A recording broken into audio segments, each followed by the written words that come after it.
Ya, terima kasih pemirsa. Anda masih di program Talks Today dan masih bersama dengan Bapak Budi Santoso. Beliau merupakan Kepala KPPBC TMPA Bandung. Baik, tadi di segmen 3 kita berbincang tentang sosialisasi ya Pak ya, dan juga bagaimana pemberantasan begitu peredaran rokok ilegal di masyarakat. Nah, sekarang kalau memang misalnya masyarakat mengetahui nih Pak, ternyata ada peredaran gitu misalnya, rokok-rokok ilegal begitu. Nah, itu bisa melapornya kemana begitu ya? Kalau tadi kan disebutkan ke Bea Cukai Bandung bisa begitu ya, tapi lebih rincinya itu kemana kira-kira Pak? Ya, baik, terima kasih. Mungkin ini momen yang bagus juga ya, kesempatan kami juga untuk menyampaikan ke masyarakat, pemirsa PJTV yang budiman. Jadi kalau lapor ke Bea Cukai Bandung, ya nanti pertama bisa lapor secara langsung ya, direct ke kantor, ya alamatnya ya, alamatnya Jalan Rumah Sakit nomor 167. Nah, ini dia Cinambo, Bandung. Nah, itu alamat kantornya ya. Jadi boleh datang ke kami dan melaporkan. Kemudian teleponnya 022, kemudian 781, 0992. Nah, WA-nya juga ada. Ini nih ya. WA-nya 0877 8486 1286. Nanti bisa sambil dicatat ya di sini ya. Itu ya. Kemudian bisa juga kalau nggak datang secara langsung bisa via email. Nah, emailnya ya atau lewat media yang lain nanti. Pertama email dulu. Emailnya kppbc Bandung, kppbcbandung @kemenq.go.id. Itu emailnya. Kemudian kami juga ada Instagram. IG @beacukai-bandung. IG @beacukai-bandung. Kemudian Twitter kami juga ada ya, Twitter @bcbandung. Bukan Bea Cukai. Kalau IG tadi kan @beacukai-bandung, kalau Twitternya @bcbandung. BC Bandung begitu ya. Terakhir Facebook. Kami juga punya Facebook, Facebook KPPBC tipe Madya Pabean A Bandung. Nah, itu bisa silakan diakses ya. Begitu. Jadi kalau namanya tepatnya lapornya ya bagaimana ya bisa secara langsung datang maupun lewat media tadi yang saya sebutkan tadi. Ini lengkap sekali ya. Jadi pemirsa PJTV kalau memang misalnya mau melapor begitu terkait dengan Bea Cukai begitu ya, ada peredaran rokok ilegal misalnya atau barang-barang ilegal, silahkan lengkap sekali. Alamatnya bisa datang langsung juga ke Jalan Rumah Sakit atau di nomor telepon dan nomor WhatsApp. Selain itu juga ada media sosialnya, Instagram, Twitter, dan email. Facebook juga ada. Ini lengkap sekali ya, luar biasa.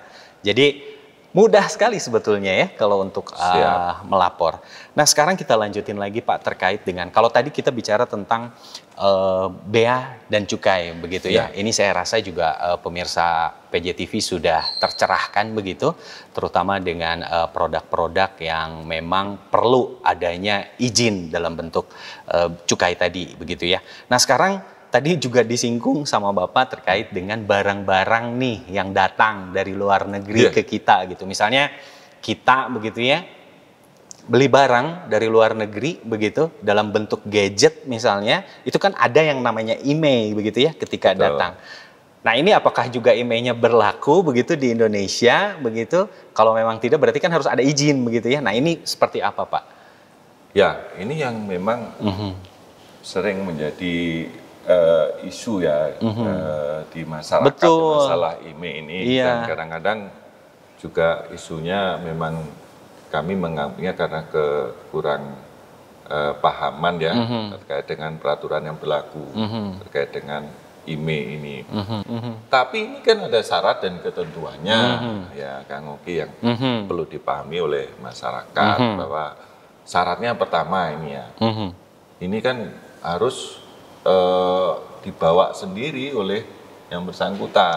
Jadi nggak bisa lewat kargo, lewat apa, ini yang sifatnya hand carry. Jadi orangnya datang dari luar negeri, bawa sendiri ya handphonenya, gadgetnya gitu kan. Nah, tapi nggak diberi waktu 60 hari sejak kedatangan. Jadi misalnya datang di Cengkareng hari ini misalnya kan, sampai dengan 60 hari kemudian masih bisa didaftarkan, registrasikan IMEI-nya, IMEI gadgetnya ke Bea Cukai. Apakah harus di airport tempat kedatangan? Tidak.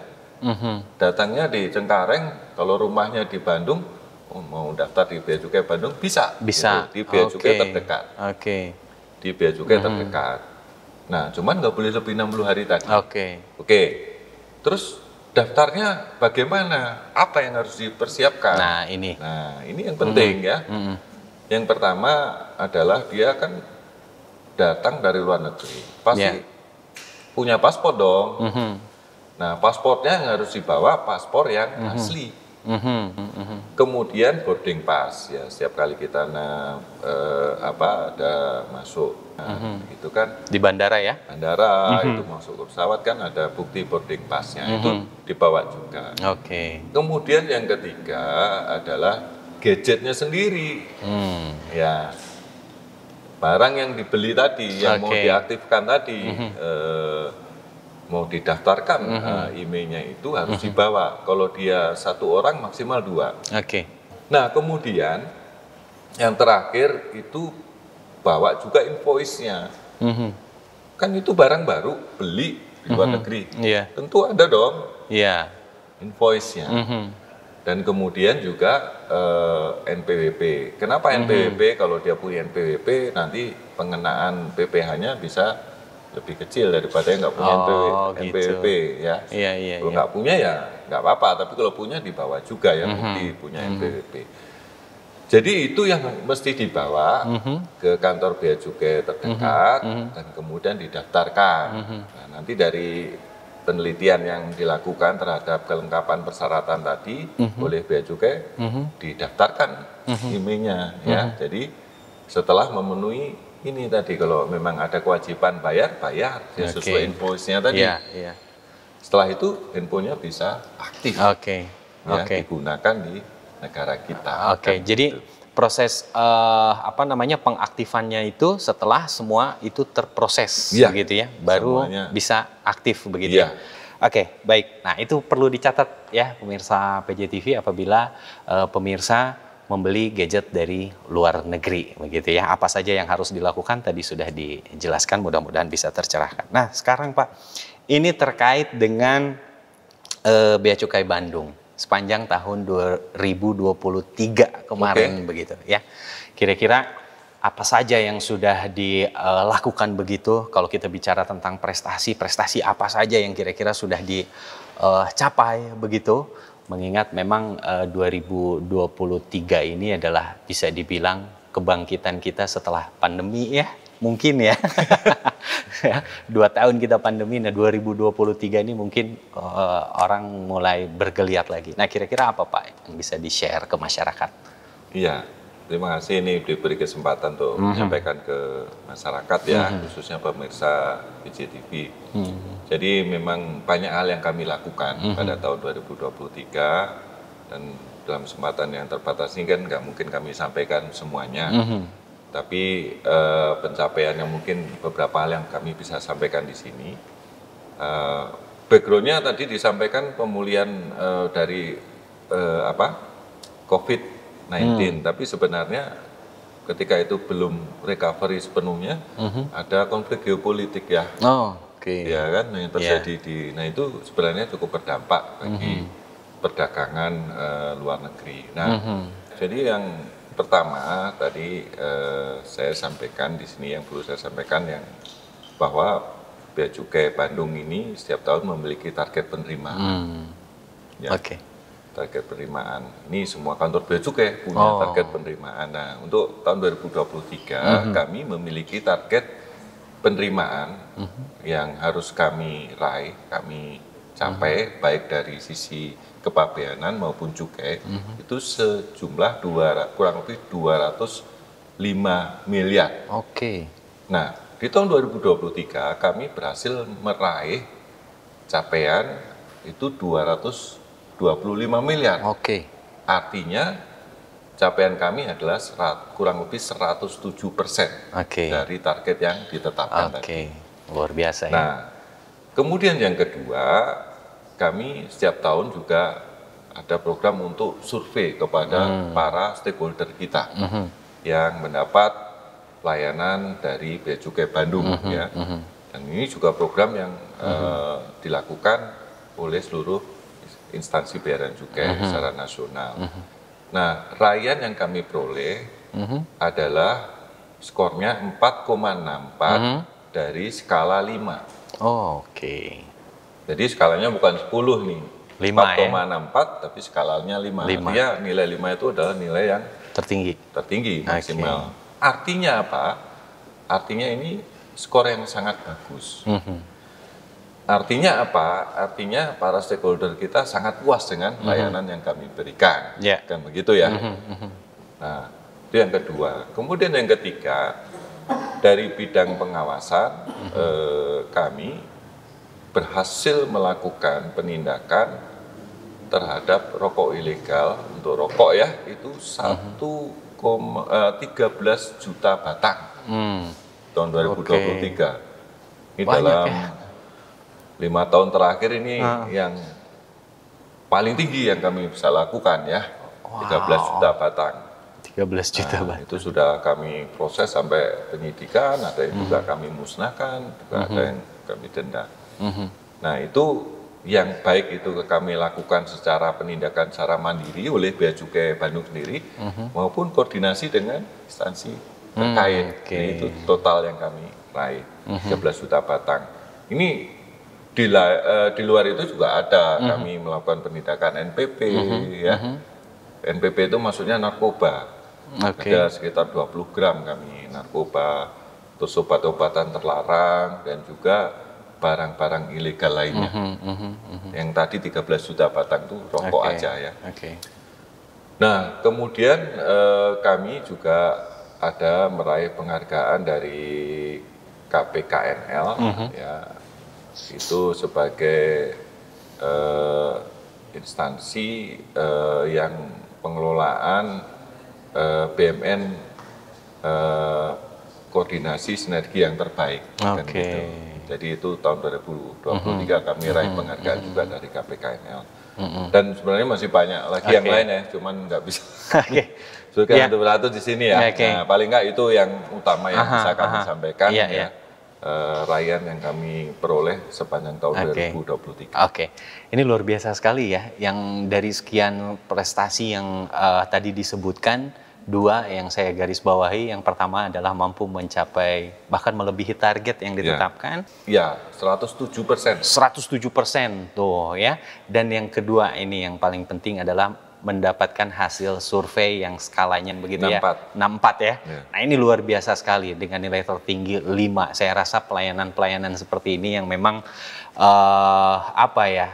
memang buktinya perlu dilihat dalam bentuk real ya, dan hasil survei ini menyatakan ternyata ya berada di nilai yang cukup tinggi. Baik pemirsa PJTV, tadi kita sudah banyak sekali ngobrol bersama dengan Bapak Budi Santoso begitu ya, terkait dengan bea cukai ini. Nah, sekarang sebagai closing statement, saya akan minta Pak Budi ini untuk memberikan sebuah closing statement begitu ya, tentang bea cukai ini kepada masyarakat sebelum kita akhiri perjumpaan kita. Baik, silakan Pak. Masih Kang Oki atas memberikan ya, ini jadi pertama ini saya sampaikan pada pemirsa PJTV dan juga masyarakat ya pada umumnya, bahwa yang kami dari Bea Cukai Bandung ini berkomitmen ya penuh untuk mendukung perekonomian di wilayah Bandung dan sekitarnya. Ya, tadi kami sebutkan ada 2 kota dan 3 kabupaten yang merupakan wilayah kerja kami. Kami berkomitmen penuh mendukung perekonomian daerah dengan instrumen pemberian fasilitas kepabeanan pada industri-industri yang memang berorientasi untuk ekspor. Kami siap untuk mendukung dan membantu.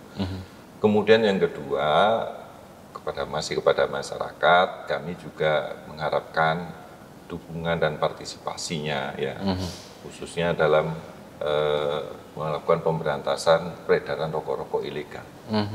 Karena ini kalau semakin masif nantinya akan merugikan kita semuanya, merugikan bagi penerimaan negara, merugikan bagi kesehatan juga masyarakat.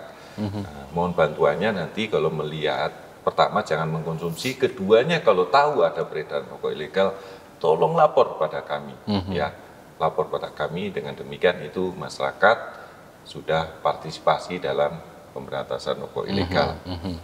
Kemudian yang ketiga, kami juga sampaikan jangan mudah terpancing atau terbawa informasi-informasi yang mengatasnamakan bea dan cukai, karena banyak sekali kejadian yang mengatasnamakan bea cukai dengan maksud untuk menipu, ya, yang katanya barangnya tertahan oleh bea cukai, katanya ini barang lelang dari bea cukai, ya, dan seterusnya yang mengatasnamakan bea cukai. Itu banyak yang palsu, itu banyak yang menipu, sehingga kalau ada keraguan mending konfirmasi langsung ke bea cukai. Ya, kalau ada yang menjual barang dengan harga yang murah, mending tanya ke bea cukai. Itu banyak yang tidak benar. Jadi masyarakat jangan mudah terpancing dan tertipu oleh para pelaku yang sengaja mengatasnamakan bea dan cukai. Kemudian yang terakhir ini kepada PJTV ya. Ya, ini saya terima kasih, apresiasi kami dari Bea Cukai Bandung diberi kesempatan untuk wawancara, dan kami gunakan untuk sekaligus sosialisasi ke masyarakat. Ini kami berterima kasih sekali. Kemudian kami juga berharap dan mendoakan agar PJTV ini semakin berjaya ke depan. Amin. Ya. Amin. Dan memberi kontribusi nyata dalam memberikan edukasi kepada masyarakat.